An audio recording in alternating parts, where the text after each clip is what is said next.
Здравствуйте. Мы продолжаем беседы с настоятелем Староладожского Никольского мужского монастыря, игуменом Филаретом.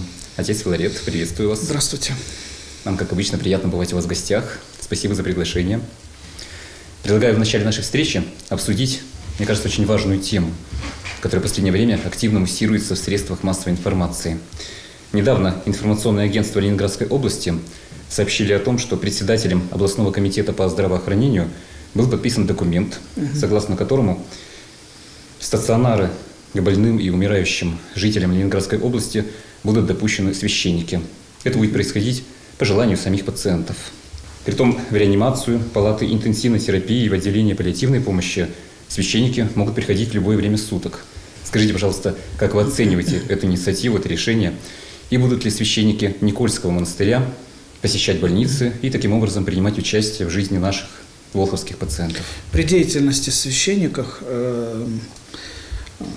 в различных учреждениях государственного строя мы зачастую, священники, сталкиваются с определенными сложностями. То есть возникают вопросы всегда, можно или нет, как действовать. В связи с этим разрабатываются определенные документы, подписываются соглашения о взаимодействии, о сотрудничестве между ведомствами, между епархиями и все прочее. Вот эта новость, она замечательная. Почему? Потому что в свете пандемии, которую мы переживаем, были введены определенные ограничения. Не каждый священнослужитель мог зайти в больницу, потому что стационары были закрыты, были так называемые красные зоны, куда заходили не все священники, а только подготовленные для того, чтобы общаться в определенных условиях с больными коронавирусом. А что касается этого постановления и разрешения, оно жизненное, оно необходимое, потому что воля любого человека, она должна выполняться, тем более человека, который находится на грани жизни и смерти, который находится еще в состоянии, потому что зачастую священника приглашают к человеку, который уже находится в коме. Но пока человек более-менее чувствовал себя, мог что-то сказать или показать, да, или как-то поучаствовать в тех же таинствах исповеди, причащения, зачастую проблема, когда упускается этот момент, и нас привозят уже в реанимацию, когда человек совершенно отключен от жизни, и ничего нельзя даже спросить.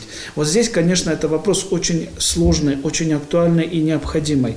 И препятствовать вообще участию священников в душепопечении в наших больницах, препятствовать, я считаю, что это преступление, потому что ни один главврач, ни один заведующий поликлиникой не имеет права ограничивать людей в свободах, в том числе свобода вероисповедания. Понятно, что есть определенные ограничения внутреннего плана, когда есть расписание отделения, расписание для больного, процедуры и все прочее. Но все это согласовывается, все это делается вовремя через родственников или через самого больного человека. Поэтому наша братья, она и участвовала, и участвует в окормлении людей, находящихся в стационарах, в том числе, когда был запрет на посещение священниками больниц, наши батюшки ходили в красные зоны, они исповедовали, причащали наших прихожан, которые приглашались. Проблем с допуском у нас не было.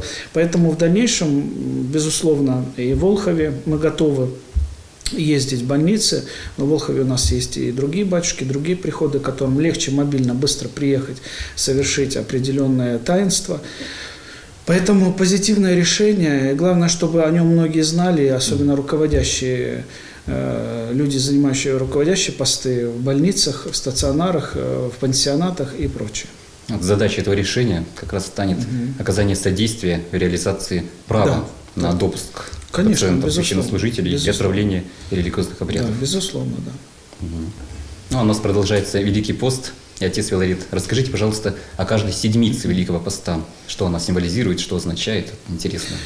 Каждая неделя, она начинается в нашем церковном календаре с воскресенья. Поэтому мы переживаем несколько воскресений. Вот прошлое воскресенье – торжество православия, когда церковь совершала особый молебен, благодарила Господа Бога за победу над теми ересями, в частности, ересь иконоборства, которая существовала в церкви в VIII веке.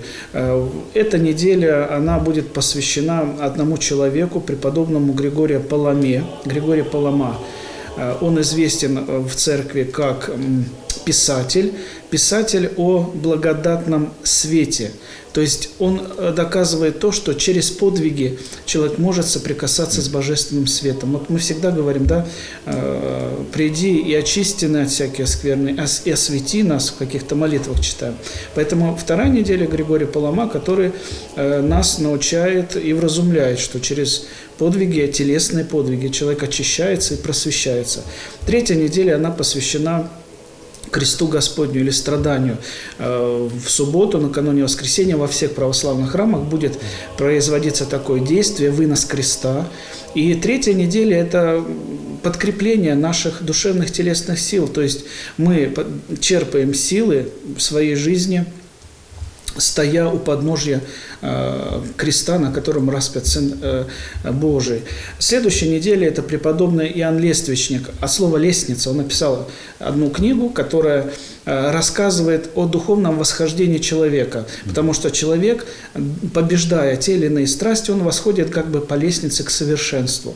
Следующая неделя, предпоследняя, мы вспоминаем преподобную Марию Египетскую. Это уникальная история, которая дошла до наших дней. Преподобная Мария Египетская, она в свое время была блудницей, да, вела такой распущенный образ жизни, но своей жизнью, своим покаянием, изменением своей жизни она показала, что Бог милосердный, что для Него нет невозможного, что Он может простить любой грех, лишь бы человек покаялся. И пример Марии Египетской для каждого из нас, да, это пример то, что Бог всегда нас слышит, главное, чтобы мы что-то хотели изменить в образе своей жизни. И последняя неделя – это, конечно, вербное воскресенье, вход Господень в Иерусалим, когда Господь приходит в город, который станет для Него местом казни, потому что через некоторое время мы будем переживать, да, после входа Господня в Иерусалим идет страстная неделя, предательство, это страдания, это крестная смерть и прочее. Поэтому вот такие недели, каждая неделя, она, безусловно, наполнена и молитвами, и чтением, и пением, которые так или иначе созвучны вот с теми... И различными событиями. С событиями, да, о которых вот я только сказал. На нашей с вами прошлой беседе мы с вами говорили о том, как правильно соблюдать Великий пост. И вы сказали, что это время нужно посвятить духовному развитию, то есть почитать Священное Писание, Библию и другую духовную литературу. От наших зрителей продолжают поступать вопросы. Я предлагаю начать с вопроса, который нам прислал Руслан из Санкт-Петербурга. Он прочитал всю Библию от корки до корки. Вот о чем он нам пишет. Хотелось бы спросить, как современная православная церковь относится к некоторым жестоким событиям и поступкам людей, описанных в Ветхом Завете. Например, поступок святого Елисея или история Лота. На самом деле Руслан прислал очень пространный, очень грамотный, умный вопрос. Вот всегда хочется, чтобы люди присылали вопросы, над которым самому хотелось бы задуматься. Он очень пространный, и там приведены случаи, действительно, которые нас поражают некой жестокостью, неким трагизмом, я бы так сказал. Но, во-первых, я хочу отметить, что Ветхий Завет являлся где-то водителем ко Христу. И в тех жестокостях, которые мы часто там пишем, в жестокостях, которые мы читаем, они сопряжены не с Богом. Потому что Бог в Ветхом Завете, в Новом Завете, Он всегда остается милосердным Отцом. А проблема в людях, потому что люди отдалялись от Бога все дальше и дальше. Потому что всякие мерзости, злодеяния, убийства, разврат становился нормой жизни. А что такое был израильский народ? Это был совершенно небольшой народ, который был хранителем. Вы представляете, единственный народ, который был хранителем, кроме израильского народа, людей-то было много. В основном все были язычники со своими религиями, отошедшие от истинного богопочитания, со своими традициями, иногда жестокими, когда в жертву приносили детей, допустим, да, и прочее, прочее. Поэтому израильский народ должен был сохранять свою идентичность, должен был не смешиваться, хотя в истории Израиля мы видим, конечно же, и падения, и проступки, когда они все-таки отдалялись от Бога, но Господь вразумлял их, вразумлял. Вот есть слово «наказал», есть «вразумил», а часто вразумляют даже непослушных детей довольно жестко, чтобы для ребенка было понятно. Вот первый случай приводится о пророке Елисее. Он шел мимо одного города, и дети начали его дразнить, унижать. А вы должны понимать, пророк Елисей – святой человек в жизни.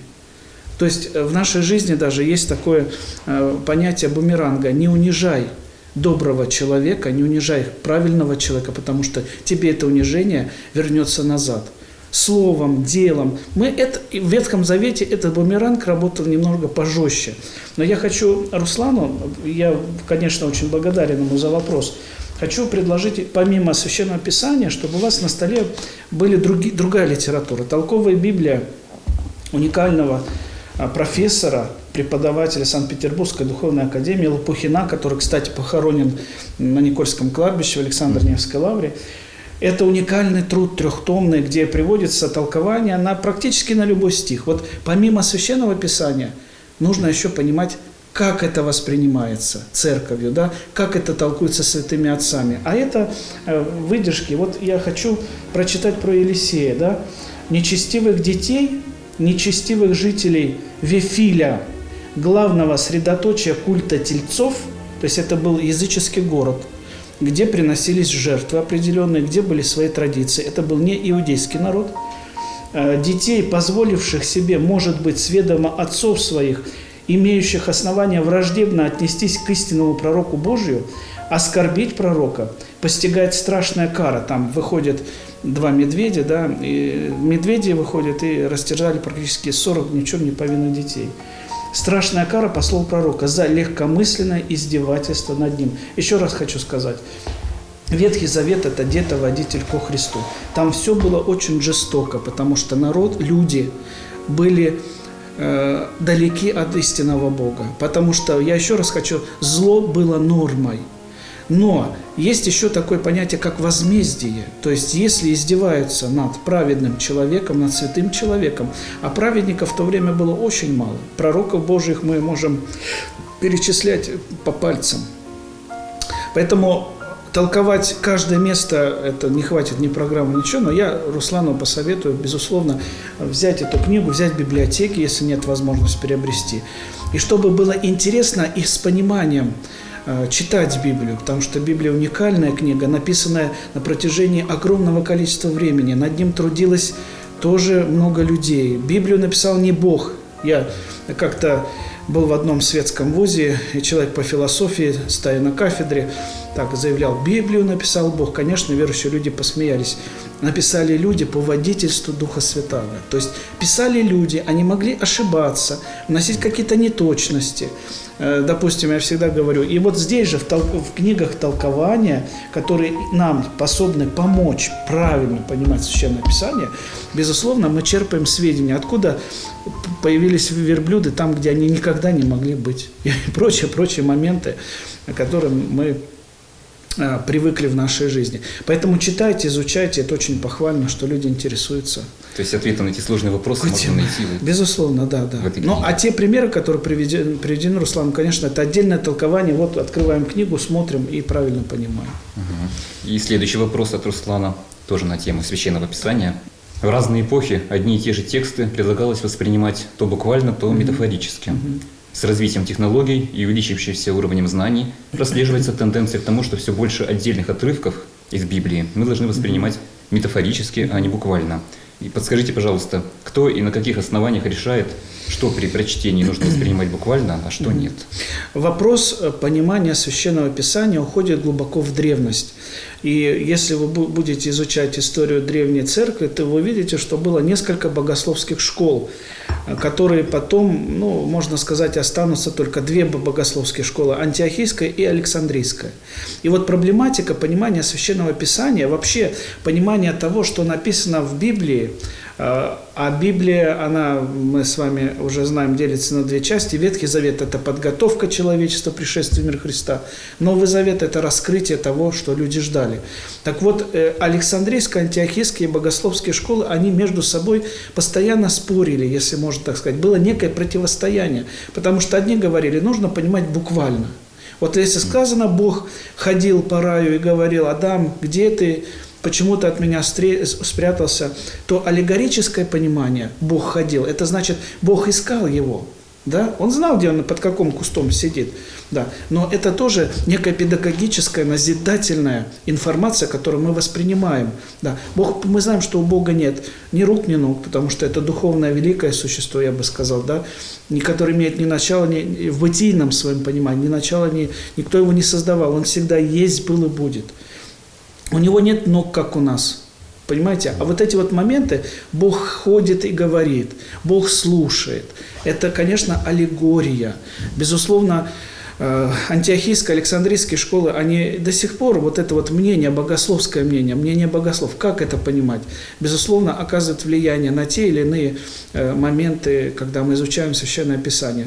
Поэтому еще раз хочу посоветовать, если вы хотите, чтобы правильно понималось Священное Писание, да, или еще один, вот приведу пример, да, аллегория или не аллегория. Написано, что наш мир был сотворен за определенное количество дней. Но одни богословы говорят, надо буквально воспринимать день как день, а другие говорят, и к чему многие сходятся, в том числе и я схожусь, что один день, это действительно было миллиарды лет могло было быть. Потому что земля должна была остыть, земля должна была подготовиться и прочее, прочее. Бог есть Творец, и Он творил этот мир за определенные огромные периоды, потому что Бог вне времени. Поэтому, если мы хотим знать Священное Писание, открываем толкование, смотрим, как это понимается, и тогда мы сами будем правильно разбираться. Нет регламента, как вот так понимать или так понимать. Безусловно, в Священном Писании есть много иносказаний, есть много притч. Да? Притчи – это некое иносказание, которое нельзя понимать буквально. Если рука, нога соблазняет тебя, отсецы. Но это не значит, что мы должны колоть глаза и отрубать руки, ноги. Это же иносказание. А есть вещи, которые напрямую касаются нас, да? Помоги тому, кого обижают, насыть, значит, голодного, напой водой, кто требует, и прочее, помоги, кто это. Вот это уже явное, деятельное, да, призывы, которые мы должны облекать в наши дела. А есть места, я говорю, которые нельзя ни в коем случае понимать буквально. А я напомню, что вопросы нам присылают со всех уголков России и даже из рубежа, благодаря широкой аудитории телеканала «Союз». И следующий вопрос к нам пришел из города Ржев. Его нам прислал Иван. Вот о чем он пишет. Считается, что нельзя упоминать имя Господа в суе, но люди часто используют такие поговорки, как «на Бога надейся, а сам не плашай», «не Богу свечка, не черту кочерга», «Бог не Тимошка, видеть немножко» и другие. Скажите, насколько допустимо использовать имя Господа в поговорках?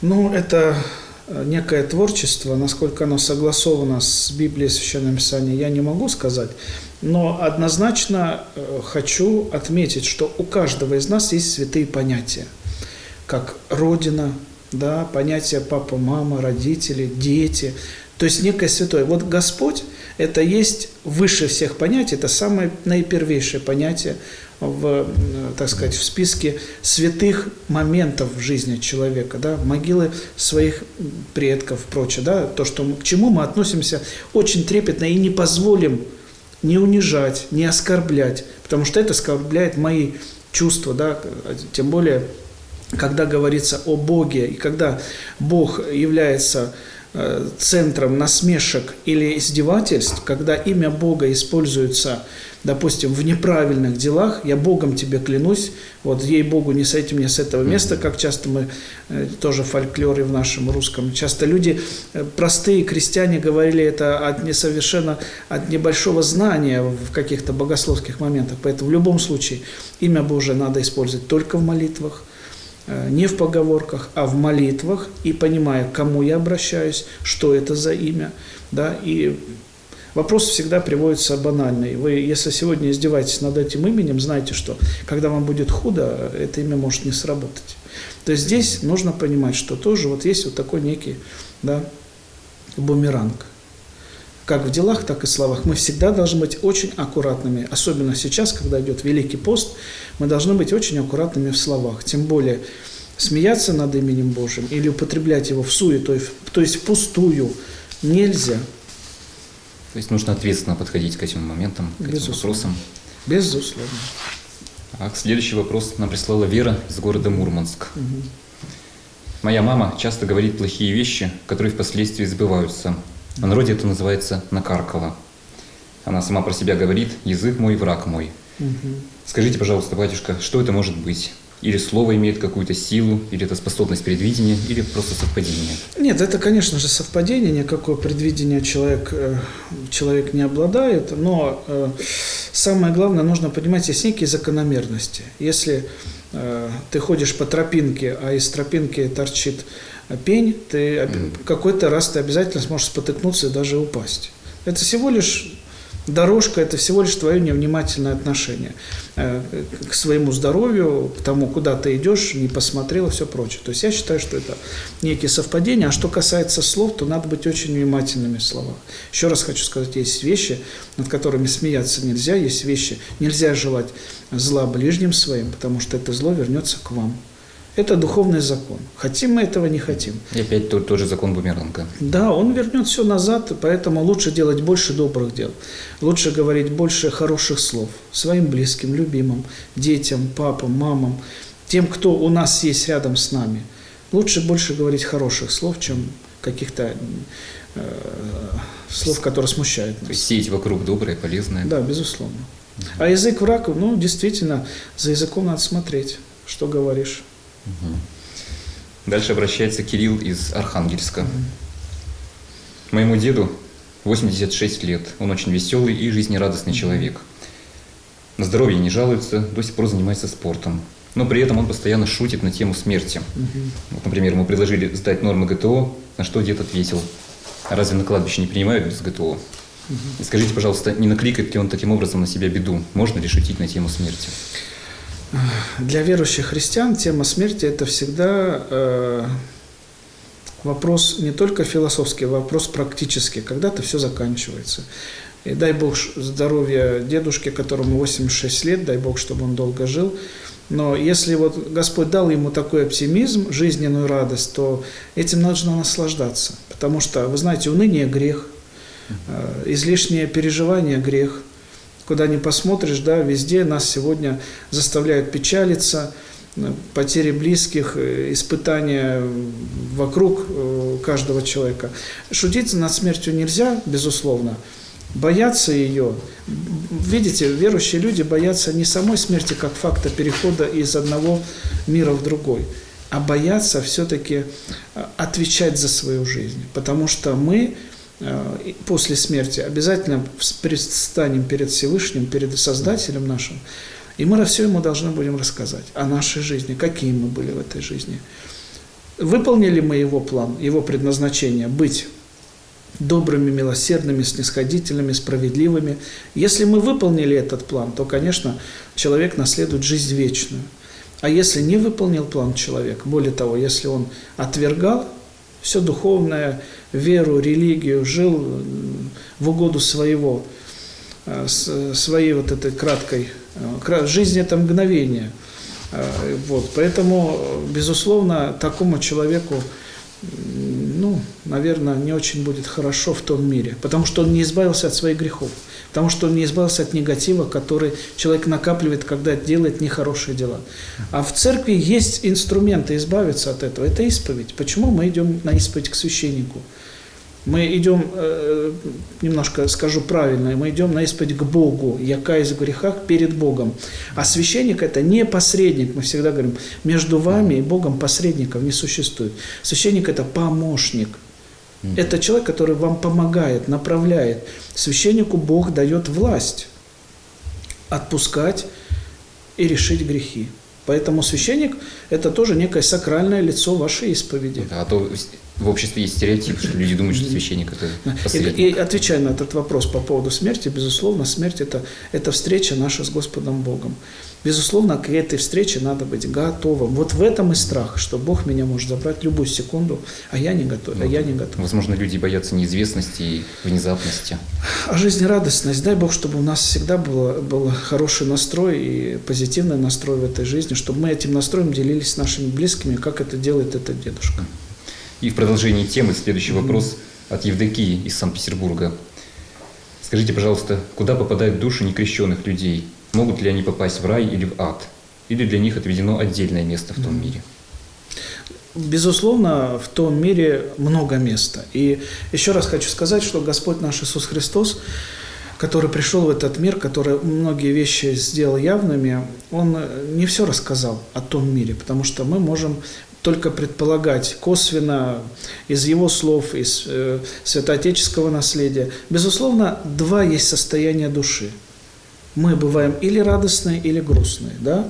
То есть или плюс, или минус. Вот так же и в том духовном мире. Или это вечное наслаждение, общение с Богом, или это удаление от Него настолько далеко, что человек погружается в вечные страдания. Не Бог так захотел, а человек так захотел. И в Священном Писании мы так и говорим, мы читаем предельно простые вещи. Кто будет иметь веру и креститься, спасен будет. А кто не будет иметь веры, осужден будет. Осужден на что? На страшное вечное одиночество. Потому что муки души, которые человек часто испытывает, вот иногда задаешься вопросом, вроде все есть у человека, а душа болит, а душа мучается, а душа метется. Поэтому куда попадают души некрещенных, мы до конца не можем сказать. Если человек был верующий, если он был крещеный, если он достойно прожил эту жизнь, то, конечно, для него будет награждение. Награждение за то, что он здесь все пережил. А если человек жил здесь, как в раю, то там сладко не будет. Вот раз уж мы говорим о Великом Посте, итогом которого будет Пасха, вот предлагаю зачитать вопрос от Ларисы из Москвы. Здравствуйте, отец Филарет. 2 года назад у меня умерла тетя. Это случилось 7 января на Рождество. Мама мне сказала, что если Бог забирает к себе людей на Рождество или Пасху, то такие люди Ему угодны. Скажите, пожалуйста, так ли это на самом деле? Да, действительно, такие люди угодны, но необходимо соблюсти некое условие. Человек перед Пасхой исповедуется, человек перед Пасхой и концом своей жизни, допустим, он причащается, и Господь забирает его в эти светлые дни. Ему будет очень хорошо. То есть не существует одного дня, в котором все, знаете, вот кто угодно, пожалуйста, все открыто идите. Нет, если соблюлось правило, человек верующий, человек постился, человек причащался, исповедовался, безусловно, для него Пасха, праздник будет настолько светлым, если он уходит в тот мир. Он получит, можно сказать, больше не впечатления, я даже не знаю, как это определить, да, потому что тогда и небо, и земля веселятся великому евангельскому событию. Поэтому отдельных дней, когда можно всем, не существует.